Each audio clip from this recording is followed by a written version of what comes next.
Hospitality as always. As recuperating, of course, from a national championship for the JMU football Dukes this past weekend, defeating Youngstown State 28-14 for the school's second FCS championship. Honestly, we wanted to have Coach Houston here today. We would have liked to have Coach Houston here today, but he's working, in fact. He is at a football convention. They got in town about 12:30 on 12:30 a.m. Sunday morning, and then headed right back out, and they are in convention. They'll be back in town this weekend. A lot of folks have asked about some celebrations. There are some plans in the works, and hopefully we will soon be announcing just what those celebrations will be like. So do stand by for that. We'll have that for you eventually. Today here at O'Neill's Grill, we're going to talk basketball. We'll have JMU women's basketball coach Sean O'Regan. He'll lead things off today, followed by JMU men's basketball coach Lewis Rowe. So let's get started with the women, who are 9-5 now, 2-1 in the Colonial Athletic Association. They're tied for second with three others. Elon is alone in first with the only unbeaten record at 3-0 in the CAA. Last week, the Dukes opened up league play, defeating UNCW 73-51 at the Combo. Also at the Combo, the Dukes beat Hofstra Friday night, 93-57. And went on the road and fell at Towson, unfortunately, 54-51 Sunday afternoon. Gamaya Smalls was named the CA Rookie of the Week. This is not her first, it's not her second, it's her third time being honored as the CA Rookie of the Week, so she's putting in some early ballots for maybe Rookie of the Year, so good start for her. She averaged 11.3 points, shot 65% from the field, and averaged 6.3 rebounds to earn her third honor. She's been in double figures 11 of the Dukes' 14 games as of date, and averages for the season 11.4 points and 5.7 rebounds. That's Kamaya Smalls. Precious Hall is fourth in the NCAA in scoring at 23.4 points per game, fifth in shots taken. Hall had 23 points in the win over Hofstra on Friday night, and that made her the fourth player to surpass 1,800 points in her JMU women's basketball career. She'll go into this week's play with 1,818, and she trails Tariq Hislop, who has 1,847 in her career. Tamara Young finished in second with 2,121, and Dawn Evans, the record holder for the Dukes, at 2,667. Also, another note here, I want to give Devin Howard with the credit on this. Haley Barron has not had a turnover, knock on wood, since the second quarter against St. Joseph's back on December the 28th. That's a 184-minute streak, and she has an assist-to-turnover ratio, a team best 3.33. You okay with that, Sean? Yeah, you set me up. Okay, I set Sean up. All right, good. He'll be here to talk about that note in a moment. Some CA notes. The league is ranked 8th by NCAA.com and RPI, so that's pretty high there, the ratings percentage index. Elon, number 24, Drexel, number 67, JMU at 87, and William & Mary at 97. This week for the Dukes, Friday, the Dukes are at Delaware, 7-7 overall, or the Blue Hens, 1-2 in the league. The Dukes lead this series 20-13. They've won 8 in a row in the series, and tip-off time is 7 o'clock. You can hear that game on the JMU Sprint Broadcast Network beginning at 6:30 with Craig Orndorff. And Sunday, the Dukes host Northeastern, so back in Harrisonburg. 6-9 are the Huskies, 2-1 in the league. The Dukes lead this series 18-1, and they've won 7 in a row against the Huskies. Tip-off time is 2 o'clock. JMU Sprint Broadcast Network audio coverage, radio coverage begins at 1:30, and Matazone video coverage with yours truly and Bree Leach will begin at 2 o'clock. So that's our update on women's basketball. And now to hear from the Dukes head coach, let's welcome in Sean O'Regan. Coach O'Regan.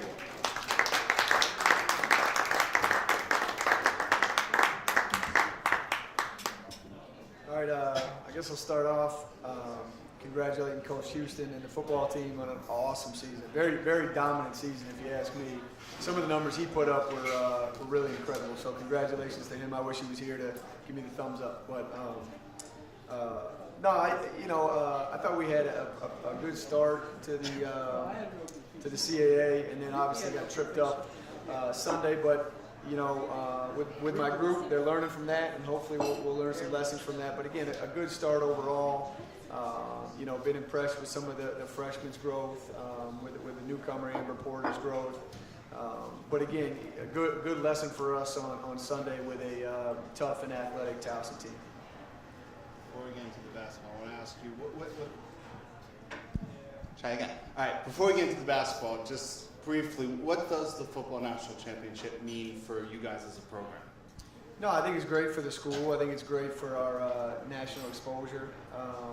And it's great. I mean, all of our girls are into it. We're watching it on the bus. I tried to get it, time it up so practice we could watch it on the bus on the way up. But I think it's really awesome for JMU Nation as a whole. As far as our program, I think we might have some parents and kids come across that game. Hey, I saw your football team on TV. But that exposure, that's what I think is so valuable to us, to our team, making us win or lose a game. I don't know if the fact is that, but the exposure is great for the school and university. You talk about learning lessons from Sunday. One of the things Precious told me after the game was the fact that in years past when you guys had that hiccup, you guys came back stronger, and watching the other team sort of celebrate like they just won the conference really gave the girls motivation. Have you gotten a sense of that watching Towson sort of celebrate the way they did sort of fuel some of that motivation in them? I mean, I hope. We gave them yesterday off from practice. So I only saw a couple of them yesterday. I saw Precious, I saw Haley. And they know. They're the ones that know. And so, I hope from the celebration they saw, I know it was impactful for the freshmen.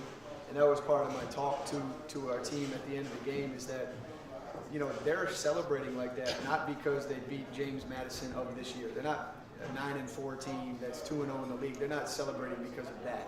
They're celebrating because of, all the way back to Dawn Evans and all those games where we've built that over the years, and Coach Brooks has built that over the years, and that's why they're celebrating. Is because Coach Reed Geckler hasn't had a win against James Madison in her tenure. So, yeah, it's a big deal, and I use that because I want the freshmen and the new Amber hasn't seen that either. Amber was not at William & Mary and only lost last year. So I do think that they'll see the impact for that, and I think with freshmen in general, they don't always know the significance of a conference game and how meaningful it is to our team and our staff.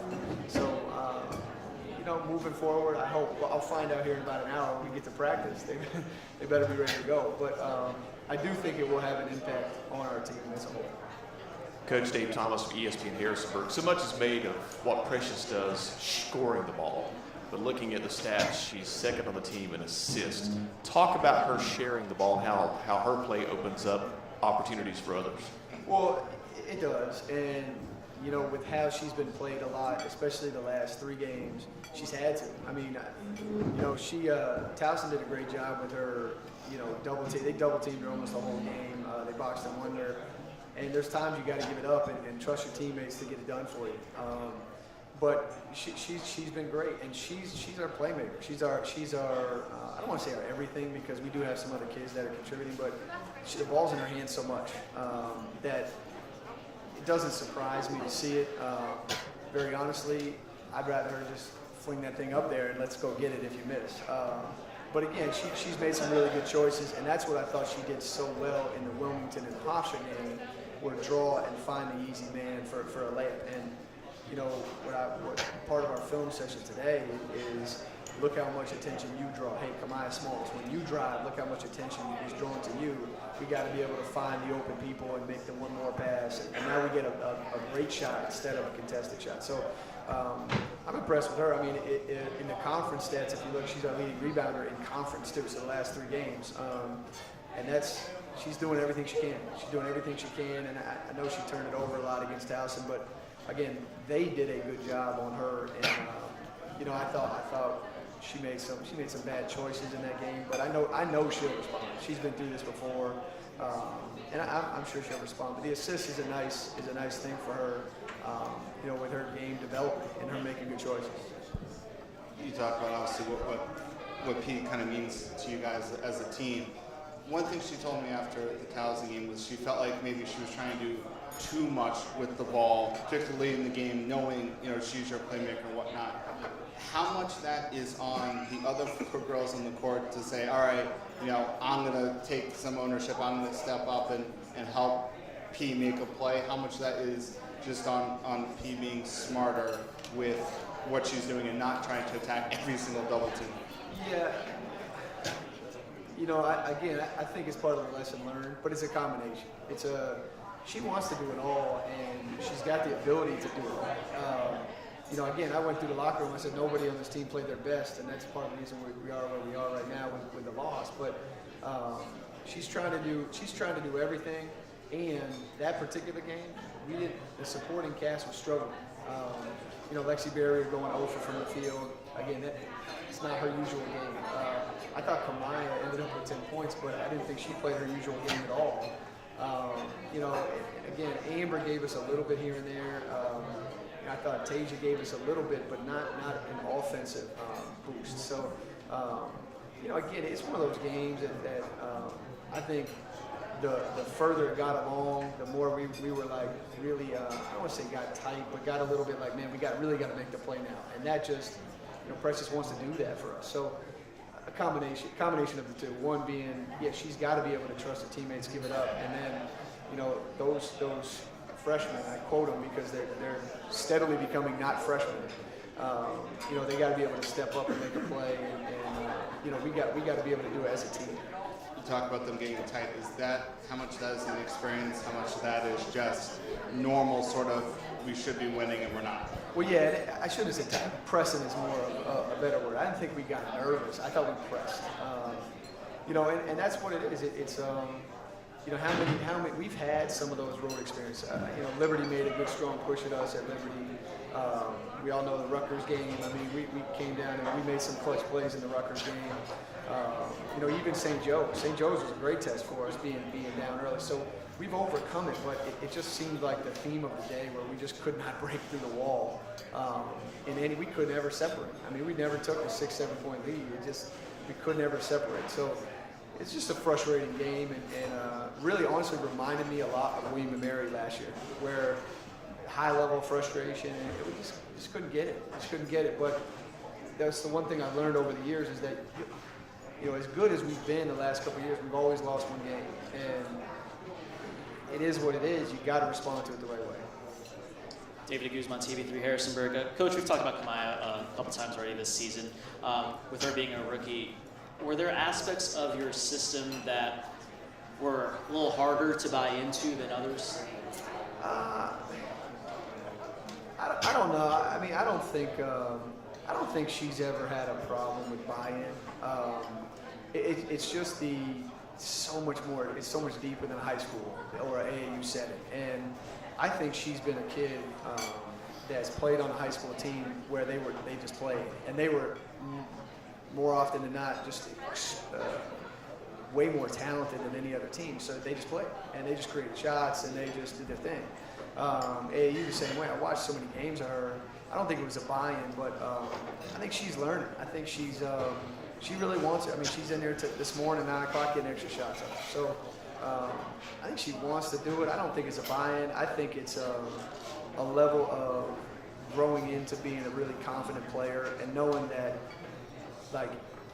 again, what comes to mind for me is the last minute of the game, where I'm like, go to the basket and get something going to the basket. She makes 2 plays, and one of them should have been an and one. That's what I want you to be all the time. And for a freshman, I don't think it's a buy-in, but I think it's realizing how good you can be for us and how much I want you to be. I'm not holding her back or Lexi back in any respect. I want them to get out of that shell, and they've popped their head out, so to speak, but they haven't bursted out of that shell. That's where I need them to be for this second half of the year. Continuing to talk about Kamaya a little bit, 40 offensive rebounds. What is she doing to get in position? Is it following up missed shots, or how is she getting that many offensive boards? Yeah, I told her to stop padding her stats, just make the first layup most of the time. But no, she's done a good job. She's athletic, and she's listened to us saying how important rebounding is. So she's flying in there, and she's athletic enough to get her hands on it. And I think it's helped her. Obviously, I think last I checked, she was second in the league in field goal percentage. So she's taken really good shots, and I think she's been a really big boost for us on the glass. I still want her to be more aggressive offensively and creating shots for other people. And she can do that, and she'll realize it, the more I stay on her about it. But it's been a huge boost for us. And the Rookie of the Week stuff to me is like, woohoo. But it's not like I want her to continue to develop. I don't want her to pat herself on the back just because she had the best, rookie. Go get a Player of the Week. You want to impress me, go get a Player of the Week because you score 18. Like, there's been games I thought she should have had 18, 20 points because she's missing some of the bunnies where I think she can make. So she's got to keep pushing. And the good thing is, I think she's totally bought in to what we're doing and understands. And I think if she gets the right mentality, understanding where I don't think many people can guard her, I think she'll be special. I'm gonna stick on the Kamaya theme here a little bit because, as you just sort of mentioned, like it seems like that the 3 games you guys have played in conference so far, she's put up the numbers, but it's been sort of very quiet. Oh, she all of a sudden got 10 points. Oh, she all of a sudden got the 10 rebounds. What is, I guess, that next step in evolution for her so that she can go out and score those 18, go out and score those 20 points? I think it's just a realization of how good she is and can be. She's passive through stretches, and what I'm trying to determine is why exactly she's passive through stretches. Is it like deferring to Precious? Is it because we've had such a post presence with Amber, or and it's. I know exactly what you're talking about. It's like she ends up with 10. I'm looking at the statue like, when she get 10, But I want her to be able to make plays throughout the game where if you're going to double team Precious Hall, we're kicking that thing out, and now she's got a layup. Or, what she's working on today on the court is different ways to finish around the basket because, I want her to be able to shoot the 3, but, Drexel's one team that really crowds the paint. Towson did a good job crowding the paint. So you got to be able to get in there. She made one move going baseline where she had a nice floater. That's the type of plays I want her to be able to get, is developing the game as we go and understanding that, in the CAA semifinals, you got to be able to hit a floater. You got to be able to hit a little mid-range shot. That is not what got her here so far, but is eventually what she's going to have to be able to do for us to go up a level. And that's the whole goal. Obviously, Kurt mentioned the Haley stat there. Can you guys describe, seems like the calming presence in some senses that Haley brings to you guys on the court? You said Haley, I couldn't right here. Did you say Haley? Yeah. I just couldn't hear. Haley's been, as bad as we played as a whole, I thought she played a great game. She's 1 for 4 from 3, no turnovers, she had 8 rebounds. She's a veteran is the best way to describe her. She understands, her understanding of the game plan and personnel is off the charts. And that has been really good. And talking to Precious yesterday, I was talking to her about frustration and staying calm, and she complimented Haley on her ability to come up to Precious during the game and grab her and be like, look, we're fine, hey, the next one's going to come. And that's a veteran. That's a veteran who's paid attention and is totally bought into our system. And she's been big for us. She's been really big for us in a lot of ways. I mean, the assist thing is great, and I've complimented her on it. It's just so many things she's doing. She pushes the ball with tempo. She got her hands on so much. She got a couple tips. She got a couple steals. So, again, her impact is not. I still can't believe she's the bottom of our stat sheet with scoring, but her impact is great for us right now. And I hope it stays that way because she's playing well. You've got some good three-point shooters on your team, but your average is not, obviously, I'm sure, where you want it to be. Where would you want that average to be if you were ideal, and how do you get them to knock more of their shots down? For average, let's go 100%. I don't want to miss one. That's the thing. I know everybody that shoots them on our stat sheet can make them.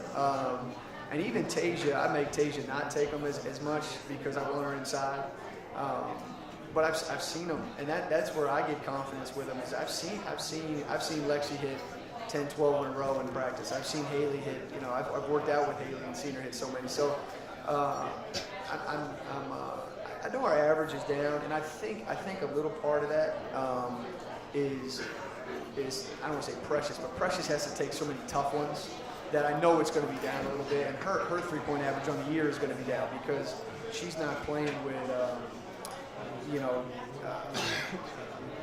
Kirby Burkhold over here and Tariq Hislop over here, and she can just stand still shoot. I mean, that's going to help your numbers. If you got to take them off the dribble contesting, your numbers are going to be a little bit down percentage-wise. But a good goal is anywhere from, I think, 38 to 35% realistically. If you're shooting 40% from three, you're in business. But that's the thing, it'll come. And Kamai's got the ability to do it. Lexi's got the ability to do it. And yeah, I know there's games where you're going to go to for 21, and it's going to happen. I just hope we can find a way to grind it out and come out on top, which we almost did, but part of the learning process. But I think anywhere from 35 to 38, and stepping up and shooting with confidence, having your feet ready and shooting with confidence. So. Now that we've been through 3 CAA games, and given that you've been an assistant here for a number of years, how much easier has the preparation been for the CAA games compared to the non-conference games where you're like, oh, I know this team? Sure. No, it has. Calls, that sort of thing. And it's funny. My staff is bringing me scouts, and I'm like, yeah, I already know. It's like they don't know, but they're, Nicole Nabosi, yeah, I know she's one of the best kids at drawing fouls in the country.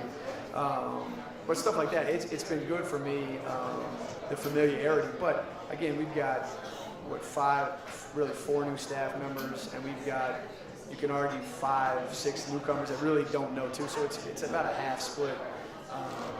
And so, a lot of my message is trying to help our team understand who we're playing, and why we have a rivalry with Hofstra, or why Towson's going to be so tough on the road. Every time we've gone up there, it's a tough game on the road. So it's been a little bit easier, but the other thing is, you just know you're watching a Towson team on tape that you see make these plays, and I'm telling my staff that's not the Towson team we're going to play. So you got to prepare like you're going to see a much better Towson team than you're watching on film. And they believe me, but it's one of those things that it's a difference because our conference.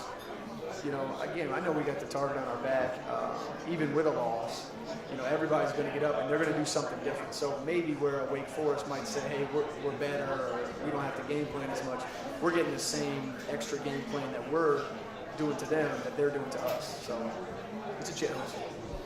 How you talk about sort of the veteran presence that Haley brings, and now that some of your veterans, we keep talking about the roster reconfiguration, how important is a veteran presence like Haley to sort of be a different voice than Precious? Yeah, no, and Haley stepped up, and she's certainly being more vocal. It is. It's important, and there's so much value to it. But I'm hoping by the end of the year that Lexi will feel like she's got a voice, and Kamai's feel like she's got a voice, and Amber too. So, Tasia, I think it's just important for when you've been through so many kind of wars. I think it's important to have that voice because you're not going to play great all the time, and some games you're going to have it rolling. Hofstra, we have it rolling, but yesterday we didn't have it rolling, and we've got to have a group that stays confident throughout. And I told them multiple times, it was quite unbelievable to me. I come over at the end of the first quarter, I'm like, it's amazing right now we're down 2 points. It's bad that we've had 8 turnovers and we're down 2 points. It's a miracle. And so veterans, I think, can understand and move forward, and they just got to take the freshmen with them for now. And it's funny, Haley, I consider Haley a veteran, because both Tasia and Amber are juniors, really should be seniors as far as their years playing basketball in college, but they haven't been through the wars in conference that Haley has and Precious has. So, it's one of those things where it's really valuable to us. I hope those kids can grow up really fast through it too. I know you're just starting the grind of a conference season. How's the health of your team? I know every team's got probably nagging injuries along the way, but overall, how are you? Overall good. We've got some, Savannah had a couple issues. She had an issue with her knee, and she actually got hit in the jaw right before Towson. I thought the big one that hurt us in that game was Devin Merritt, and this ankle injury she's had. Again, I probably could have squeezed 7 to 10 minutes out of her, but I got to get her healthy so she can play full health. But those two are the ones, obviously Caleb, but Those two are the ones that are like nicked up a little bit. Everybody else is it's very light. For some wood, yeah, not gonna. But I'll take what we got right now as far as that aspect. But you know, I think we played that pretty smart in days off and minutes in practice. I'm not one of those head coaches that, you know, we lose to Towson and now we got to go for 3 hours today. You know, we're still going to keep the same routine as far as our preparation level and you know, making sure we have fresh legs. Because again, the Friday you can see we come out, we're bouncy all over the place. Sunday you don't have as much bounce, and that's something we got to make the adjustment to and make sure it doesn't bite us, you know, on the way back. Any other questions from members of the media? All right, Coach O'Regan, thank you very much. Best of luck. The Dukes traveling to Delaware on Friday and back home at the Convocation Center, 2 o'clock to tip off Sunday afternoon against the Huskies of Northeastern. Thank you. Coach Sean O'Regan, JMU women's basketball. In just a moment, we'll bring up the men's basketball coach, Lewis Rowe.